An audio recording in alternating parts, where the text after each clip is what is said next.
في الآخر تكون لمصلحة الجميع.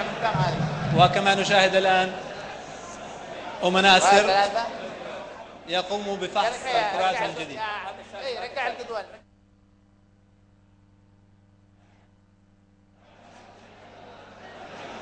هذا 3 اثنين وفين اثنين مجموعات اثنين.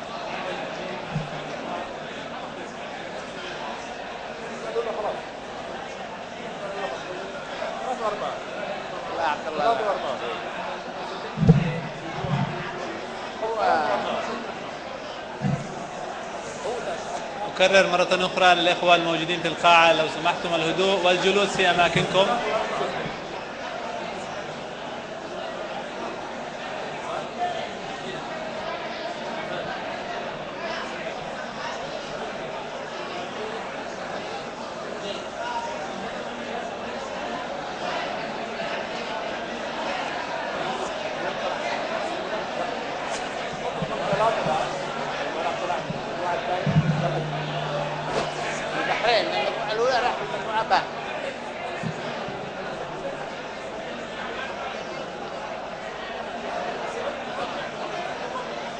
ارجع القرعه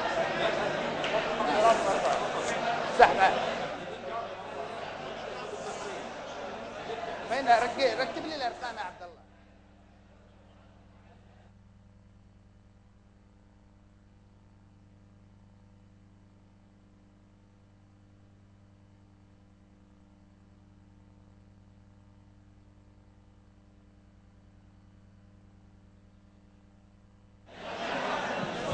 كما هو الحال لكرة القدم فائز وخسران، وهناك من يخرج تعادل.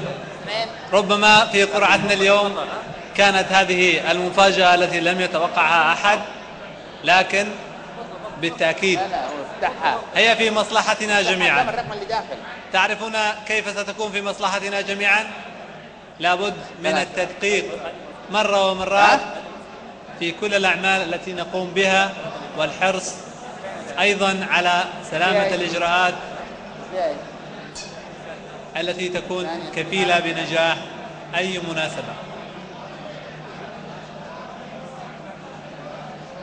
ما زال أمناء السر في الاتحادات المشاركة في بطولة كأس الخليج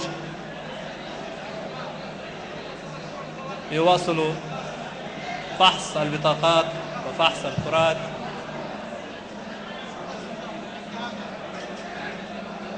ومن جديد يتم مواصلة القرعة.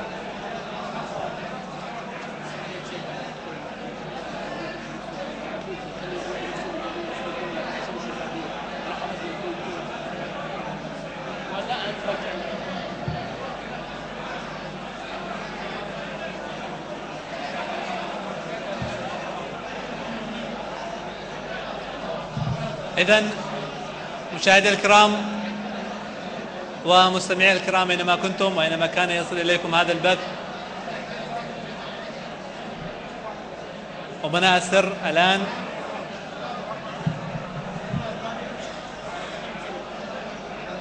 يواصل التشاور حول إجراء بقية القرعة.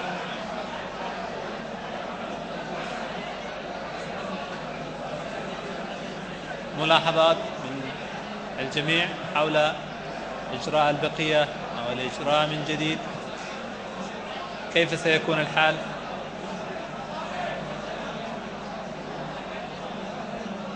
ليس بأيدينا أن ننتهي الآن أو بعد قليل، إنما هو بيد اللجنة وبيد القرعة وبيد الكرات وبيد الكمبيوتر ومن سيكون في المركز الثاني والثالث والرابع في المجموعة الأولى أو الثاني في المجموعة باء. كيف ستكون النتيجة؟ كيف سيكون المواصلة لهذا الحديث؟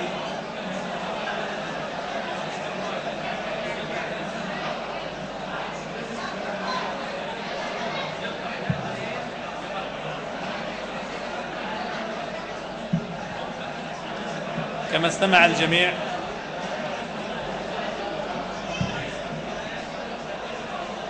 استمع الجميع مشاهدي الكرام يكون منتخب الدولة المستضيفة للدورة على رأس المجموعة ألف، ويكون منتخب الدولة على الدولة الحائزة على بطولة الدورة السابقة على رأس المجموعة باء.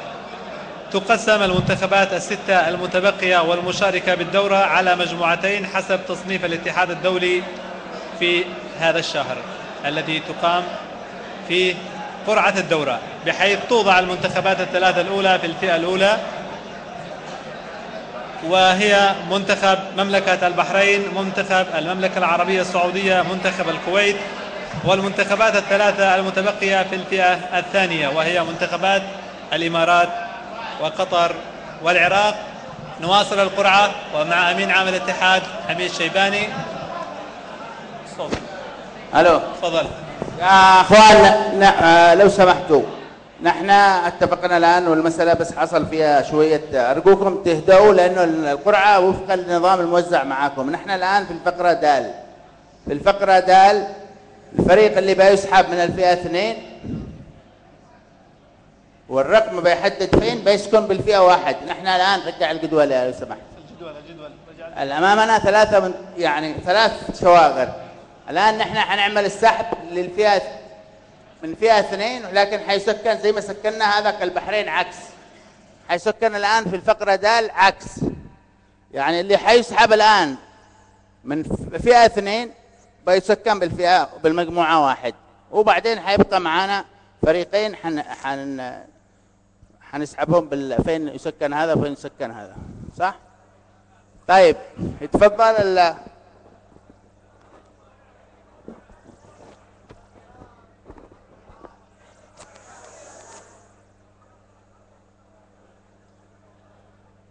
نحن الآن في الفئة دال. المنتخب الذي سيتم سحبه ثانيا من الفئة الثانية يوضع في المجموعة 1 مع السحب رقم يخصص له في مجموعته.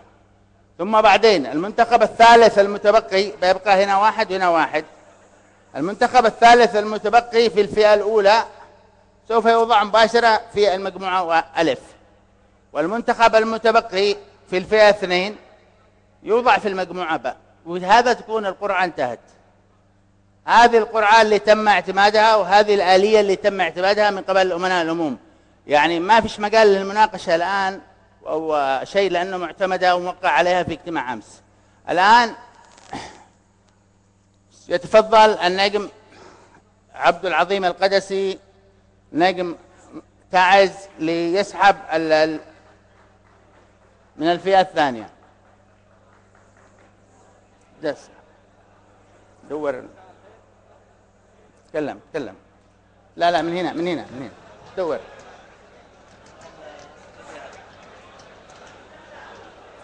لحظة لو سمحتم.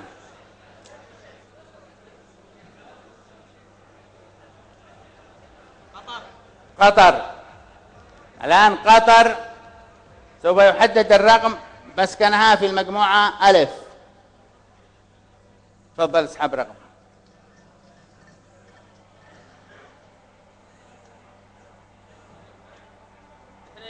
رقم 2.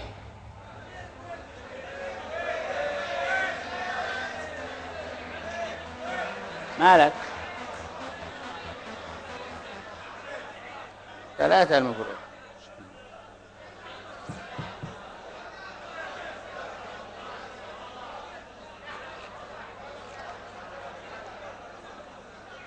المفروض 3 وهذا 4 اخوان. خلاص انتهى، في غلطة مطبعية. 3 وهذا 4. 3.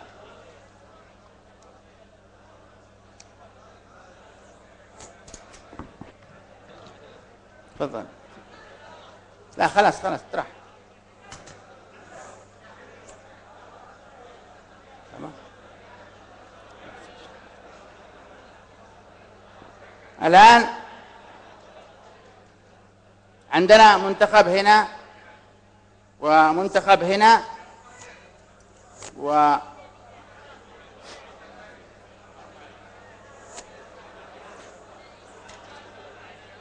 عندنا رقم هنا طبعا معروف الرقم مسبقا اللي هو 4، اللي في الفئة الأولى 4، وفي الفئة